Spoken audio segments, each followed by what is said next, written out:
एक बात आप कड़वा सत्य समझ लो, परमात्मा को आप रोज़ पसंद करते हो, परमात्मा से आप रोज़ मांगते हो, परमात्मा का आप रोज़ याद करते हो, कोई कीमत नहीं। मैं कहता हूँ एक पैसे की कीमत नहीं। परमात्मा जिनको याद करते हैं, परमात्मा जिनका नाम लेते हैं, कीमत उनकी है। तो आप बहुत सौभाग्यशाली हैं कि जो मालिक आपकी सेवाएं ले रहा है। बहुत से ऐसे हैं सेवा देने के इच्छुक हैं, बाना कैसे बन जाते हैं, उधर घरवाली परेशान करने लगती है कि फिर सत्संग में चल दिए, पैसे नहीं आए, पैसे आ गए तो खर्चा बहुत बड़ा आ गया, ये हो गया तो जेब कट गई, कुछ हो गई। मालिक चाह नहीं रहा। एक आदमी मालिक का भक्त बार बार आना चाह रहा है, और वास्तविकता ये है कि मैं भी चाह रहा हूँ वो आ जाए, पर उसके प्रारब्ध में नहीं है, वो आ नहीं पा रहा और आएगा भी नहीं अभी आसानी से। मुरादाबाद से है, मुरादाबाद सेंटर से एक है, बहुत कष्ट में है। मैं तो कह रहा हूँ मेरे मालिक उसके कष्टों को शमन करो। कारण ये है कि उसके प्रारब्ध में अभी और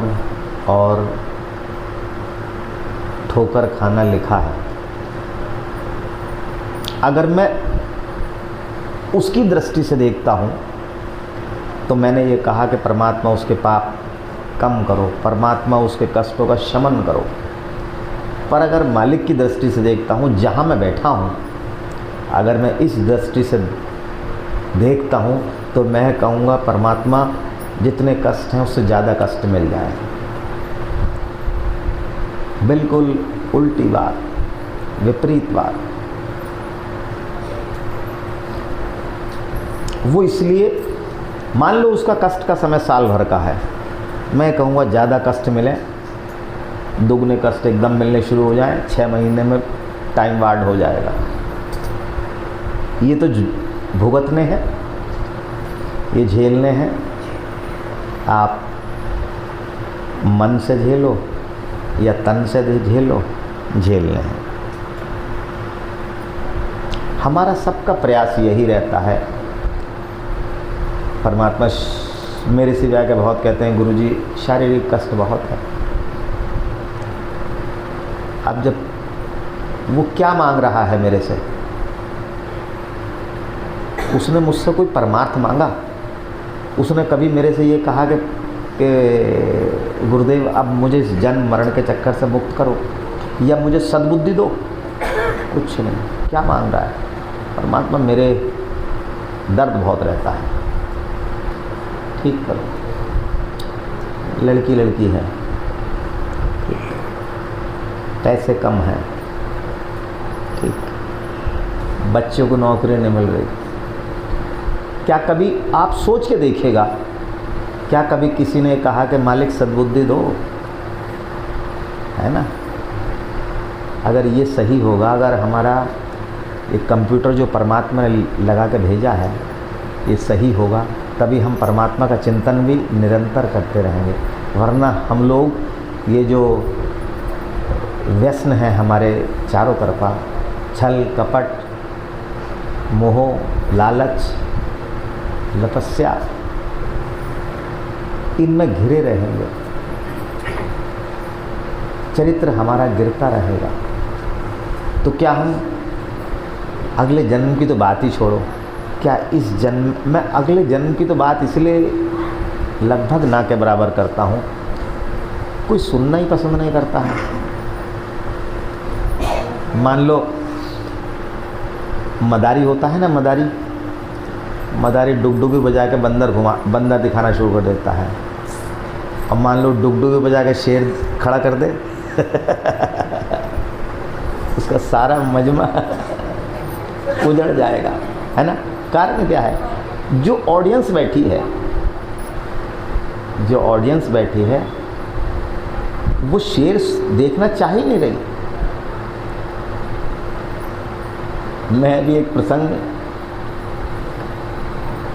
सुन रहा था, किसी महात्मा का बोला हुआ है। ऐसा हुआ है कि एक वक्ता को किसी सभा को संबोधित करना था। बहुत ज्ञानी गुणवान वक्ता, बहुत उनकी ख्याति चारों तरफ फैली हुई, बहुत प्रचार प्रसार हुआ कि वो आ रहे हैं, वो आ रहे हैं, बहुत भीड़ इकट्ठी होने की संभावना। वो दिन आ गया जिस दिन वो सभा होनी थी। सारा पंडाल लग गया, सारी कुर्सी वगैरह बिछ गई। अब वो वक्ता आए और आके देखें तो सारा पंडाल खाली, केवल एक वक्ता बैठा, एक वक्ता। अब सुनने वाला जब एक, तो वक्ता बोला कि भाई अब क्या तुम्हें सुनाऊं, कोई भीड़ ही नहीं है सुनने के लिए, तो मैं क्या बोलूं। तो बोला नहीं जी मैं तो बैठा हूं। बोले यार मैं एक के लिए क्या बोलूं, मैं नहीं बोल रहा। तो वो सुनने वाला बोला कि आप एक बात बताइएगा, अगर किसी के पास 100 घोड़े हों और 99 कहीं घास खाने गए हों, तो क्या जो एक घोड़ा होगा उसे घास नहीं मिलनी? तो बोला हाँ मिलेगी ज़रूर, क्यों नहीं मिलेगी। बोले मिलेगी तो मैं बैठा हूँ, आप सुनाओ। आप मुझे विद्वान हैं, आप ज्ञानमान बातें कहिएगा तो मेरा कुछ ज्ञानवर्धन होगा। अब तर्क ऐसा दिया कि विद्वान की बात समझ में आ गई। विद्वान बोला ठीक है भाई, जब तुम चाह रहे हो तो मैं बोलना शुरू करता हूँ। अब विद्वान ने बोलना शुरू करा। अब जो सुनने वाला था उसने कहा वाह वाह वाह। अब बहुत देर हो गई, वक्ता बोलता चला गया। अब वो बैठा हुआ थक गया वाह वाह करता हुआ। अब उससे बोला ना जा, अधमरा हो गया, सुनता रहे और सामने वाला वक्ता चुप ना हो। अब बहुत देर हो गई, अब वो ना तो वो वाह कहने की स्थिति में रहा, ना वो आहा कहने की स्थिति में रहा, बोलता चला गया। बहुत देर हो गई, वक्ता ने कहा कि भाई तुम्हारी समझ में बात आ रही है मैं क्या कह रहा हूँ? तो उसने हाथ जोड़ा, कहा बस चुप हो जाओ। तो बोला कि भाई तुमने ही तो कहा था बोलने के लिए, तभी तो मैं बोला। तो वो सुनने वाला बोला कि गुरुदेव मैंने आपसे ये भी कहा था कि 99 घोड़े अगर नहीं हैं, एक है तो एक को घास मिलेगी। बोले हाँ तभी तो मैं बोला। बोले तो पर मैंने ये थोड़ी कहा था कि 99 घास मेरे आगे डाल दो मैं तो मर जाऊंगा है ना। तो वही बात हम सब के साथ है। हम सब लोग वो चीज़ चाह ही नहीं रहे जिस चीज़ के लिए मेरा मालिक बोलता है। हम वो चीज़ चाह ही नहीं रहे। हम जो चीज़ चाह रहे हैं, जिस चीज़ में हमें खुशी है, जिस चीज़ की हमें जिज्ञासा है, हम वही मांगते हैं। हम मालिक को मांगे, हम मालिक से सद्बुद्धि मांगे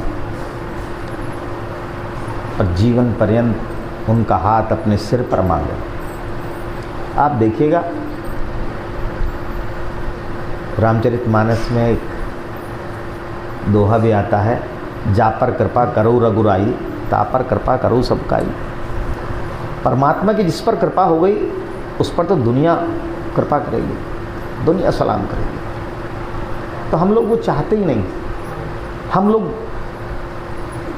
देखिए वास्तविकता ये है कि परमात्मा ने हमारा पता नहीं बुद्धि कैसी बनाई है, हम लोग स्वार्थी हैं। वास्तविकता ये है हम लोग स्वार्थी हैं। आप अपने सत्संग में भी देख लो, बहुत लोग ऐसे हैं जो स्वार्थ के वशीभूत आते हैं। परमात्मा ने उनका काम करा, वो अलग हो गए, फिर काम आया, फिर आ गए। जैसे पूर्वा और पछुआ हवा चलती है ना। बाबूजी कहते थे कि जिसको दिया उसने आना बंद कर दिया, और जिसको नहीं दिया उसने आना बंद कर दिया।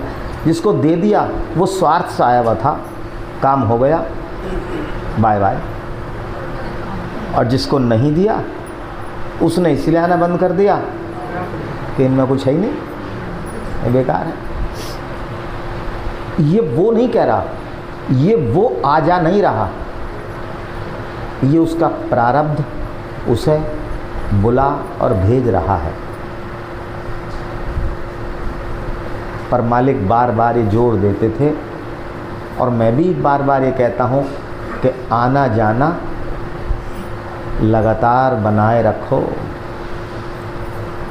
अगर हम आना जाना बनाए रखते हैं, हम अगर 100 अपराध कर लेते हैं तो परमात्मा हमें बच्चा मानता है, बाल रूप मानता है, हमें क्षमा करता रहता है। और हम आना जाना बंद कर देते हैं तो क्या कहते हैं, गड़बड़ हो गई, ये बढ़िया नहीं है बच्चा। तो इसलिए मेरा तो सबसे यही कहना है, परमात्मा का जिस तरह नानक नाम जहाज है, उस जहाज पर आप भी सवार हो। अगर आपको विश्वास है आप सवार हो, तो आपको किसी चीज़ के सोचने की ज़रूरत ही नहीं है। फिर आपको तैरने की ज़रूरत नहीं है। भव सागर में लगेगा ऐसा कि हमें तैरना पड़ेगा, नहीं तैरेंगे तो डूब जाएंगे, ये लगेगा ऐसा। पर परमात्मा रूपी जो जहाज है, जो इस भवसागर में आपको लेके जा रहा है, जिस छत्र छाया के नीचे आप अपना जीवन गुजार रहे हो, वो छत्र छाया परमात्मा के नाम की है, राम के नाम की है। उसका नाम निरंतर निरंतर अभ्यास करते रहो। देखिएगा, चाहे सुख हो चाहे दुख हो, आप अगर यहाँ ना आ पा रहे हो, कोई परिस्थिति है, मैं कहता हूँ, देखो मैं एक और उदाहरण देता हूँ। मान लो किसी क्लास में कोई बच्चा उद्दंड टाइप का हो, उद्दंड मतलब शरारती, अटेंडेंस लग रही हो, वो पीछे से उसका नाम बोलें और वो पीछे से कह दे यस सर, और फिर क्लास में से निकल कर चला जाए, तो क्या अटेंडेंस जब लग गई एक बार तो क्या अब्सेंट में बदल सकती है? नहीं बदल सकती ना। आप अगर नहीं आ पा रहे हैं तो परमात्मा से मन से कहिएगा कि मालिक मैं वहाँ नहीं जा पा रहा, यहाँ तेरे दरबार में बैठा हूँ। अभी आप अगर अपने मन की आंखों से देखोगे, बहुत को लगता है कि मन की आंखें क्या हैं। अभी जैसे मैंने शब्द बोला, मन की आंखों से देखोगे। अभी मैं आपसे कहता हूँ आंख बंद करो, आप अपने घर पहुँच जाओ, देखो बाथरूम का जो दरवाज़ा लग रहा है कैसे रंग का लग रहा है। आप एकदम आंख बंद करके देखोगे जी गुलाबी रंग का है। यहाँ बैठे हुए दिखाई कैसे दे गया? आप लोग सोते हैं, स्वप्न में चोर मारता है पकड़ कर, धप धप धप धप, आप रोते हैं। किसके चोट लग रही है? कौन पिट रहा है? कैसे दिखाई दे रहा है? ये मन की आंखों से दिखाई दे रहा है। आप परमात्मा से मन की आंख बंद करके मन की आंखों से कहो, मालिक मैं आ नहीं पा रहा,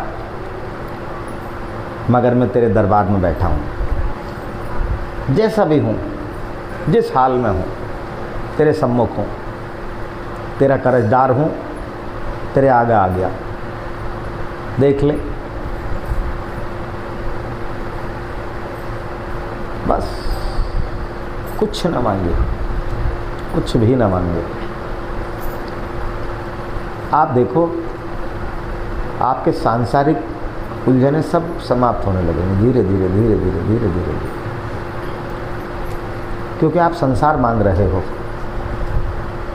केवल संसार मांग रहे हो। तो परमात्मा आपको संसार खूब देगा, खूब देगा, खूब देगा, खूब देगा। आप पैसा मांगते हो, मालिक की कृपा आपका होती है, खूब पैसा, खूब पैसा, खूब पैसा। जो लोग परमार्थ मांगते हैं, आप उनसे मालूम करिएगा कि ध्यान की किस अवस्था में चल रहे हो। आप उनसे मालूम करो, क्या पैसा चाहिए? देखो, संसार और परमार्थ, संसार में सुख दुख जो है और परमार्थ ऐसे हैं, मैं आपको उदाहरण दूं।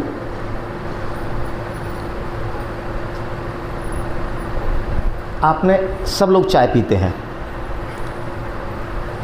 कभी आपने देखा होगा चाय बहुत मीठी आ गई। कभी कभी हो जाता है घर में चाय बहुत मीठी बन गई, तो महिलाएं क्या कहती हैं कि ज़रा सा गुड़ खा लो, ये मिठाई खाते रहो, चाय फीकी लगने लगेगी। कभी सभी के साथ होता है ना। ऐसे ही सुख दुख हैं, जिनको परमात्मा के चिंतन में मज़ा आने लगा, जो ध्यान में जाने लगे, उनको सुख दुख मीठे तो हैं, सुख दुख बहुत मीठे हैं, पर परमात्मा के नाम का जो गुण है ना, वो खाते के साथ ही वो मीठा। चाय जो बहुत मीठी थी, एकदम ना। ये मेरे अपने अनुभव हैं। आप अगर देखोगे, आप अगर सोचोगे, तो ऐसा ही है। जिसको परमात्मा के नाम का नशा है, आप उससे पूछो कि कहाँ जा रहा है। बृहस्पति है, अरे यार चला जाइए। वो कहे कि साहब आज तो बृहस्पति होने की नहीं, कोई बात नहीं, चल रहे हैं। वहाँ खाना बनाने वाला कोई नहीं होने का, कोई बात नहीं, चल रहे हैं। ठंड हो रही है बहुत ज़्यादा, कपड़े कम हैं, चल रहे हैं। ये क्या है? यही परमात्मा के नाम का गुण है। जिसको इसका टेस्ट लग गया, यकीन मानो उसको सुख दुख का ऐसा एहसास नहीं होने का। मैं आपको एक और उदाहरण देता हूँ। मालिक बहुत के साथ सामने रहे हैं, बहुत लोग हैं जिनके सामने मालिक रहे हैं। मालिक को कष्ट बहुत होता था। कभी इन्होंने हाय हाय करी, हाय दर्द हो रहा, शुगर बढ़ रही, कोई बात नहीं, शुगर बढ़ रही। किसी ने कहा कि रसगुल्ला है लाओ, नज़ला हो रहा है, खांसी हो रही, सांस फूल रहा है, आइसक्रीम है लाओ। क्या है? न सुख न दुख, कोई फर्क ही नहीं पड़ रहा। यही अवस्था आप सबको आने लगेगी अगर आप परमात्मा के नाम का गुड़ खाने लगोगे, है ना। पर ये बड़ा कठिन है, बड़े अभ्यास से है, बड़े विश्वास से है, और बड़े, मैं कहूँगा इसके लिए बड़ा मन मारना पड़ता है, बड़ा कठिन है। पर आप लोग अगर अभ्यास करेंगे तो आप ये देखेंगे कि आपको मज़ा आने लगा, बहुत मज़ा आने लगा। उस मज़े का नाम ही मैं कहूँगा परमात्मा का नज़दीक आना है आपको। आप उस प्रकाश के बहुत पास से गुजर रहे हैं। जैसे कहते हैं ना कि यार आज इतना तकड़ा एक्सीडेंट हुआ, मौत मेरे पास से गुजर गई, है ना, दिखाई दे जाती है मौत। वो क्या है, वैसे ही जितना आपको मज़ा आ रहा है, परमात्मा आपके पास आसपास घूम रहा है। तो मेरा तो सबसे यही कहना है कि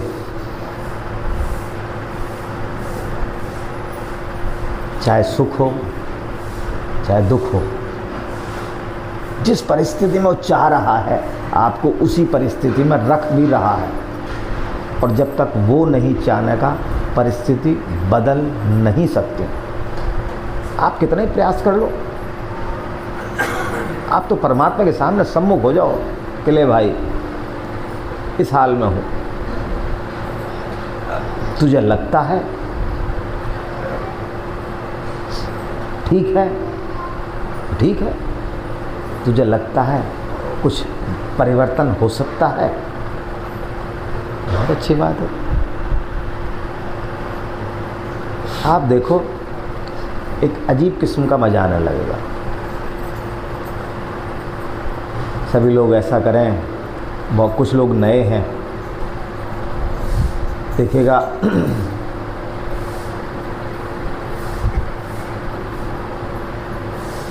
जो लोग असाध्य रोगों से पीड़ित हैं,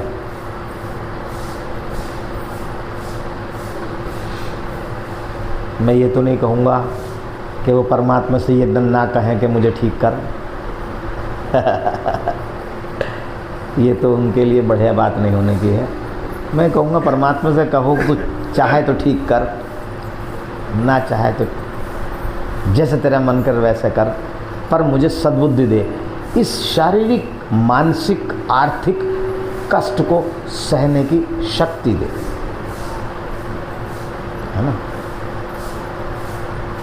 रामकृष्ण परमहंस थे, उनको गले में कैंसर हो गया था, है ना। उनके सब भक्तों ने उनसे कहा कि माँ काली आपसे साक्षात बात करती हैं, और वास्तव में उनसे माँ काली साक्षात बात करती थी। बोले कि आप गुरुदेव माँ से अपनी पीड़ा का कम नहीं करवा सकते, कह नहीं सकते? उन्होंने क्या कहा कि क्या माँ को नहीं दिखाई दे रहा? और माँ को दिखाई दे रहा है तो मेरे कहने की क्या ज़रूरत है? और मेरे कहने के बाद भी अगर माँ ने ना मेरी बात सुननी, तो मैं ऐसी नौबत ही क्यों आने दूँ? जब माँ देख रही है कि मेरे कैंसर हो रहा है, उसे अच्छा लग रहा है कि मेरे पीड़ा हो रही है, तो अच्छा है। ज़्यादा से ज़्यादा क्या होगा? अंतोगत्ता क्या होगा? शरीर छूट जाएगा, भाई इससे ज़्यादा तो कुछ हो नहीं सकता। बोले मैं छोड़ने के लिए तैयार हूँ। तो मैं अभी ना आपकी वो अवस्था है, ना आपकी मनोदशा वैसी है। ये तो बड़े उच्च कोटि के जो संत होते हैं, उनके दिमाग के स्तर की बात है, मन के स्तर की बात है, ध्यान के स्तर की बात है। मैं तो आपसे कहूँगा कि परमात्मा मेरे सारे जो आर्थिक शारीरिक मानसिक पीड़ाएं हैं उन्हें सहने की शक्ति प्रदान करो, सद्बुद्धि दो। जो लोग नए हैं वो अपने परमात्मा का चिंतन करें, गुरु भगवान, अपने गुरु भगवान का स्मरण करें। और जिनके गुरु भगवान नहीं हैं, निगुरे हैं, जिन्होंने कोई गुरु धारण नहीं करा है, वो मेरे मालिक को धारण करें। क्योंकि मेरे मालिक भी बोलते थे निगुरे की मुक्ति नहीं है। निगुरे कि मुक्ति तो बहुत दूर की बात है, वो संसार में भी सुख नहीं पाता, संसार में उसका कुछ काम ही नहीं हो पाता, क्योंकि पग पग पर आपको किसी गुरु की आवश्यकता होती है। आप खाना बनाना सीखती हैं तब भी गुरु की आवश्यकता, चलना सीखती हैं तब भी गुरु की आवश्यकता, पढ़ती हैं तब भी गुरु की आवश्यकता, बोलती हैं तब भी गुरु की आवश्यकता। तो इसलिए अगर निगुरा है तो मालिक कहते हैं मुक्ति है ही नहीं। तो इसलिए मेरे मालिक को गुरु धारण करें और उनके सामने बिल्कुल सम्मुख होकर बैठ जाए। ले भाई बैठ जा, धीरे से आंख बंद कर लें। देखो ये क्रिया, ये इतनी देर मेरा बोलना, इतनी देर आपका भजन सुनना, इतनी देर जो ये महानुभाव वक्ता बोले उनकी सुनना, केवल आपके मन को, बुद्धि को परमात्मा की तरफ आकर्षित करना ही था।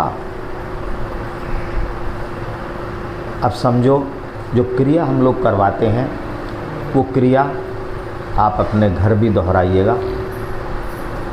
और मैं कहूँगा कि जीवन का लगभग आधा घंटा सुबह, आधा घंटा शाम आप निकाल लें तो बहुत अच्छा रहेगा, बहुत उत्तम रहेगा। और जो लोग बैठते हैं उनको इस चीज़ का अनुभव है।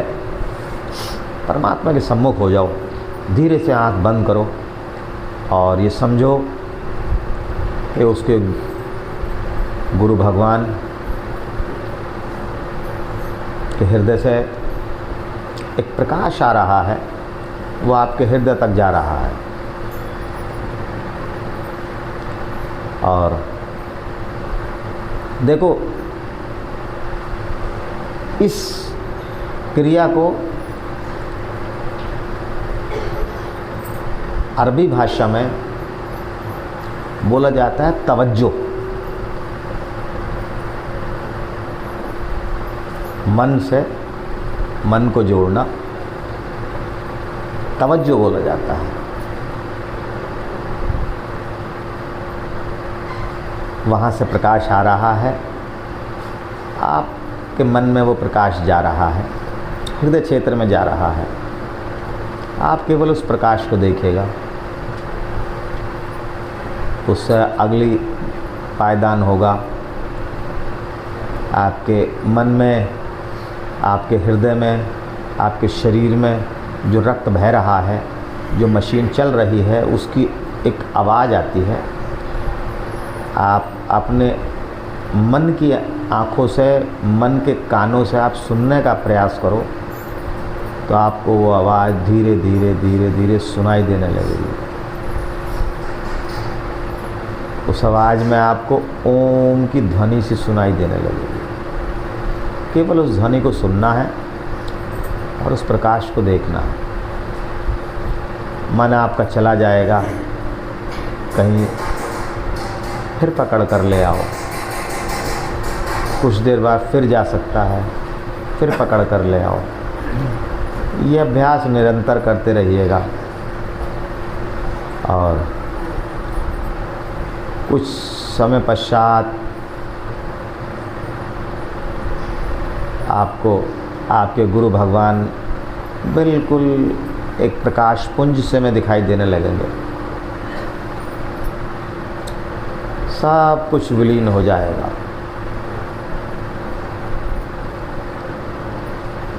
आपको आनंद की अनुभूति होने लगेगी। उसके बाद कुछ आपको अनुभव होंगे। वो अनुभव अगर आप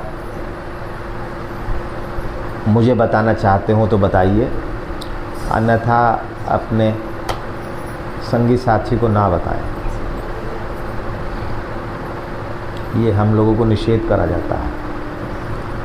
कहीं आप अगर दुविधा में फंस जाते हैं, आप मेरे से बात कर सकते हैं। आपको बड़ा आनंद आने लगेगा, आपकी जीवन शैली बदलने लगेगी, काम करने का ढंग, बात करने का ढंग बदलाव आने लगेगा। यही अभ्यास घर पे जाकर करना है यहाँ हम आपको प्रैक्टिकल करवाते हैं, घर पर आप निरंतर करिएगा, निरंतर करिएगा। ओम श्री गुरुवे नमः।